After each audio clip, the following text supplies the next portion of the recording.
ராஜீவ்காந்தி கொலை வழக்கில் கடந்த 25 ஆண்டு காலமாக 7 தமிழர்கள், பேரறிவாளன், சாந்தன், முருகன், நளினி உட்பட்ட 7 தமிழர்கள் 25 ஆண்டு காலமாக சிறையிலே வாடிக்கொண்டிருக்கின்றார்கள்.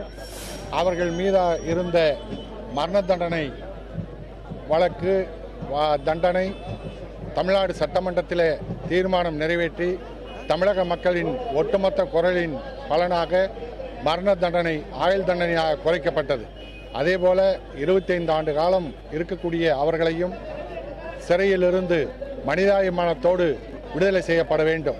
இந்த நாட்டின் தந்தை என்று போற்றப்படுகின்ற மகாத்மா காந்தியை சுட்டுக் கொன்ற கோட்சேவுக்கு துணையான கோபால் கோட்சே கூட 16 ஆண்டுகளிலே ஆயுள் தண்டனை கைதியாக இருந்து 16 ஆண்டுகளிலே விடுதலை செய்யப்பட்டிருக்கின்ற போது இங்கே 7 தமிழர்களும் இவர்கள் நேரடியாக அந்த கொலை வழக்கிலே சம்பந்தம் இல்லாதவர்கள்.